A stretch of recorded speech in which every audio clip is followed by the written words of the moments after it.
just never knew how to tell you. I would be able to talk about my life. I ever loved a lot. I have two moms. You want me to say it out loud?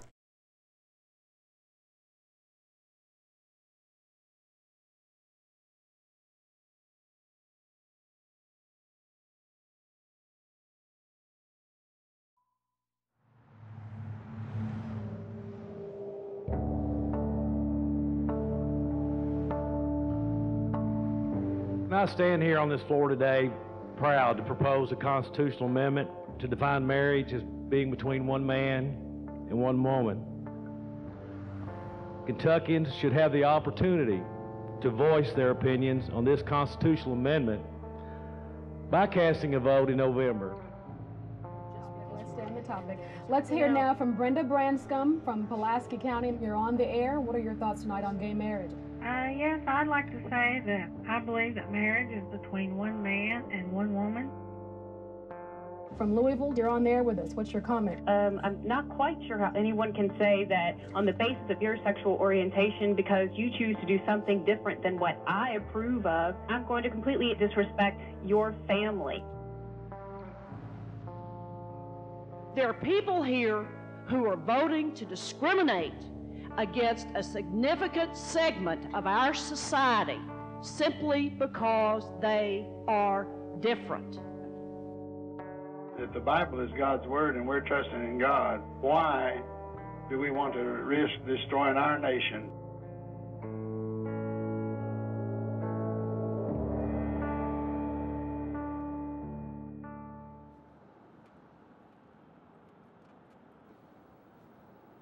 We didn't just happen to be in Kentucky. We wanted to be in Kentucky.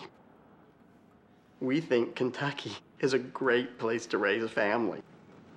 Here we are.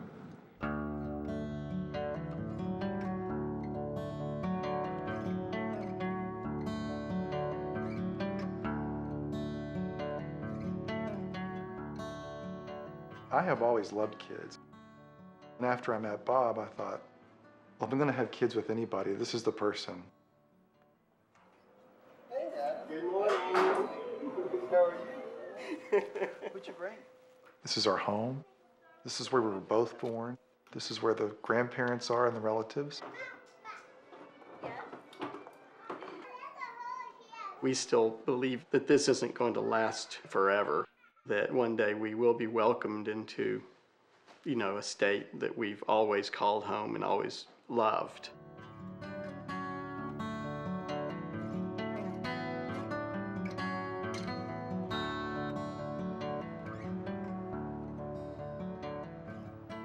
I went to a lesbian wedding. Our family did. And I sat down at a table full of ladies drinking a beer.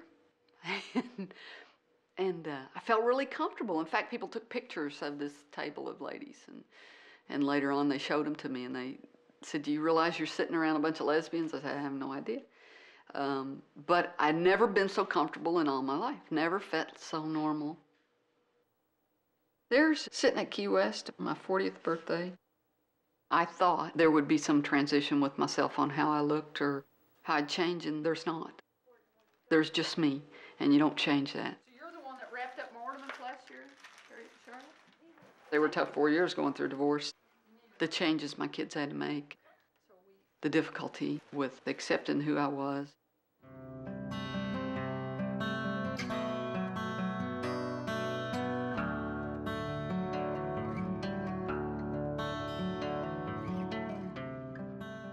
The first time I ever had to deal with this was when Joan was on chemotherapy and she was bald. And we went to a deposition.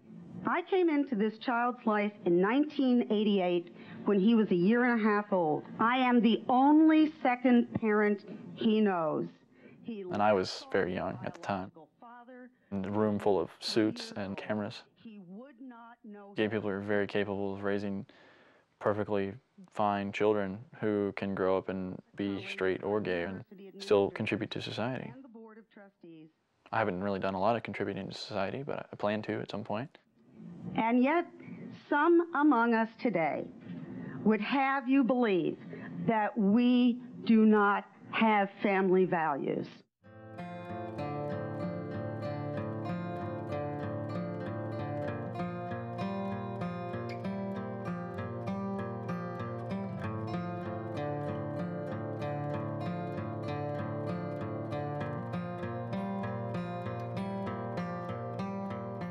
The bill that's before you is not an anti-gay bill. The bill before you is not a discrimination bill. We in the legislature, I think, have no other choice but to protect our communities from the desecration of these traditional values. We would sit at night after Adam had gone to sleep and watch the discourse on the floor of the General Assembly. I'm doing this for my church people, my Christians, and all the people in my district. And look at each other and say, I cannot believe this is happening. Democracy starts in Kentucky. It starts in this house, and they're protecting the rights of the minority. I will never vote for discrimination, no matter if I get 1,000 phone calls or 1,000,000 phone calls. I am confident that in the long run, you will not be proud of this vote, because you will be telling your family member or your neighbor or coworker that you've written them out of the Constitution. There being 85 members voting aye, 11 members voting nay, Senate Bill 245 is adopted.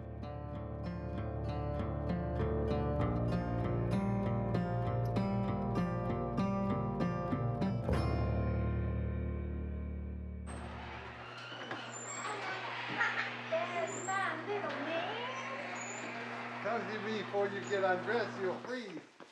You'll freeze. Can I pop her? Good. Hi, Day Bob. Hi. Hi. How are you? Fine. We had a How good are day. you doing? Cold. Good to see Go you. inside, I'll freeze our butt bottom. Bob, I'll teach What you. is it? Telling them that I was going to marry a man and spend the rest of my life with him was another reminder that, you know, they were several years down this path, but that was another hurdle to go across. Pushing his truck through the snow. When we told them that we wanted to adopt, that was a major hurdle, but in a very positive way. They were just ecstatic. In the beginning, when Jeff announced his lifestyle to us, you say, why, God? Why did this happen to us? Maybe it's his way of allowing us to show what kind of people we are, to let our life and our light shine for what is right. The hardest time for me was middle school. There were the few who just decided that because I had gay parents, then it must be a genetic thing. Daily he would be telling about how they would bug him, mostly in between classes. And I had my biggest problem in 6th grade was with the principal, actually, because I got sort of in a fight and sort of attacked. I didn't really fight back. Any kind of violence is supposed to be automatic suspension. The kid didn't get suspended. His excuse was this kid had problems at home and, you know, his family life wasn't very good. And so I had obviously instigated something. He, you know, basically told me to watch my step or else I was going to be suspended for instigating a fight. I remember talking to all my friends. So what do you do when your kids are getting harassed? Most of them said they would just, you know, go in the closet for the whole time their kids were teenagers. And I just said, I don't think I can do that.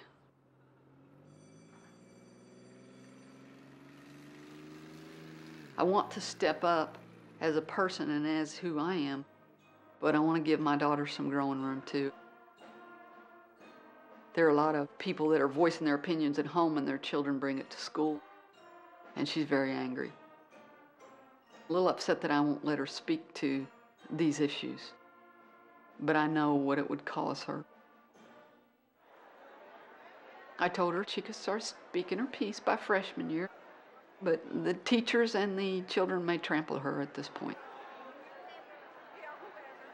She'll be able to walk out of this community and go be who she wants to be, and then I can possibly be more of who I want to be.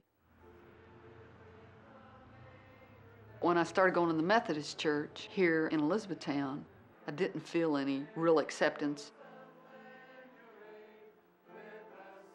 I really went to MCC church knowing that I'd probably fit in there. Kind of scared I may not fit in because maybe I didn't look gay enough for people. I've kind of got over that. We ask God right now that we may see you within the faces of each other. People were there, even somewhat fearful being there. So they were truly the people that wanted to be at church and welcomed anybody that walked through that door. One man one woman, God's plan for marriage. A message from Southeast Christian Church. Southeast Christian Church is one of the 10 largest congregations in the country. About 20,000 people go to a service at that church on a weekend.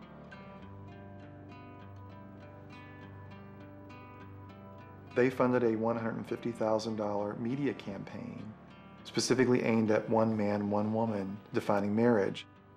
And that was really hurtful, especially since my parents are very active members there.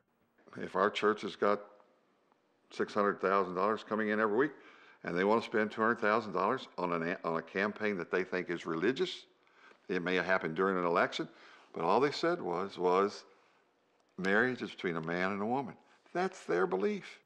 Hurry up, Pa, so we can pray. God is good. Let us thank Him for our food.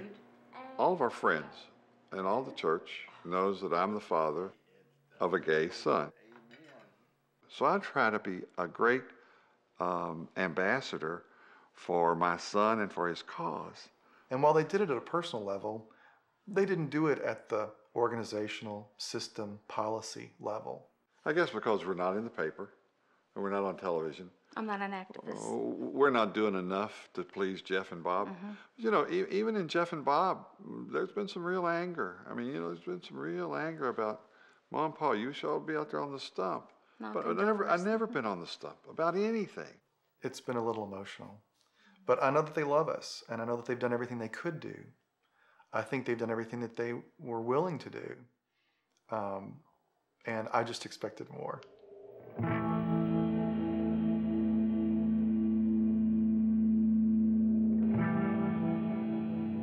A little every day I'm met with some snide remark or opposition about maybe not my son in particular, but the gay community.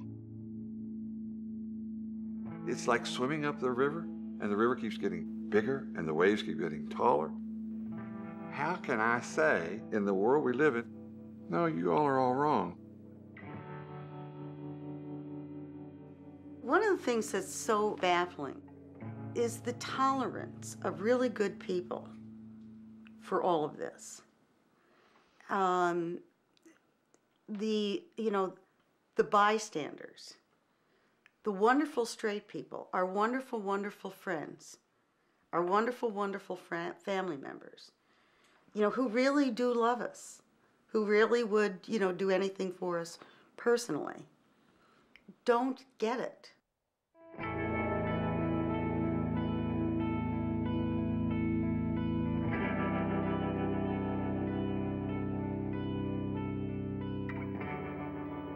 A couple of weeks before the election, the signs started popping up. It said, one man, one woman.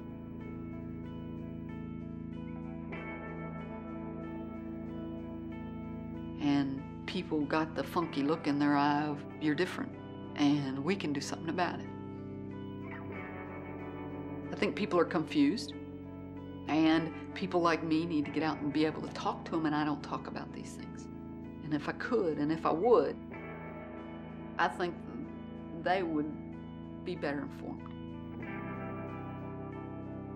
We knew it was going to be overwhelming odds, but I'm just the kind of person who has to fight no matter what.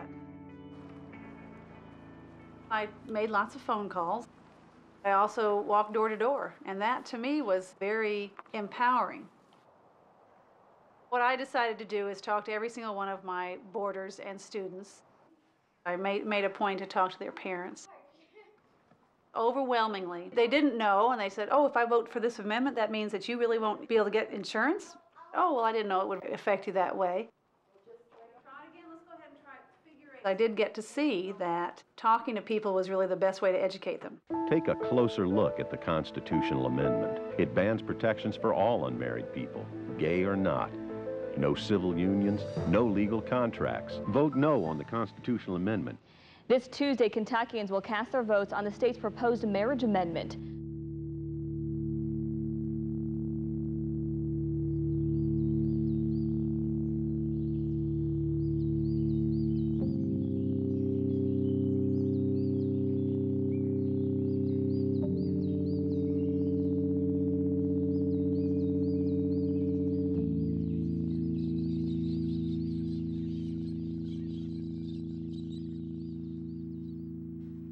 75% of your state, your neighbors, your family, your church members, your coworkers, walk into a booth and pull a lever against you and your family, until that happens, you just don't really know how alone you feel.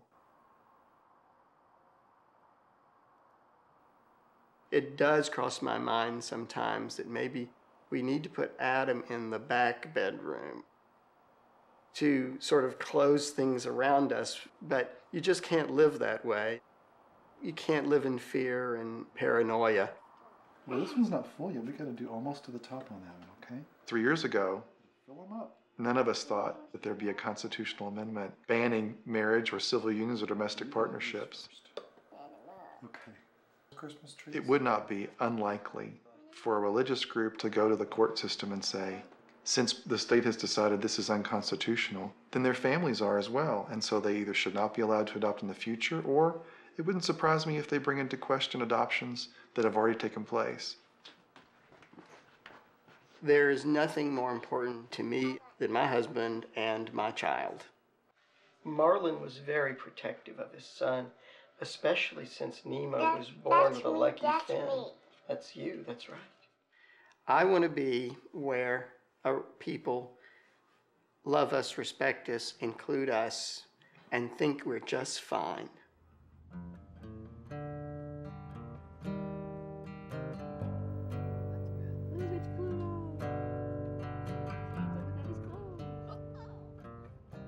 When I first found out I was gay, I wanted to move to California or some safe place.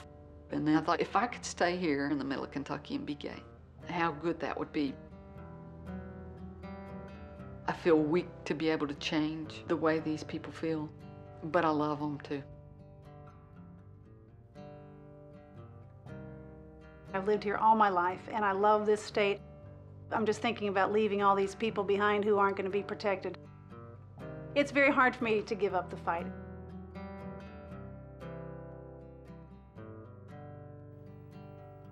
We're not packing. We still believe, we still have faith in God. We still have faith in our community.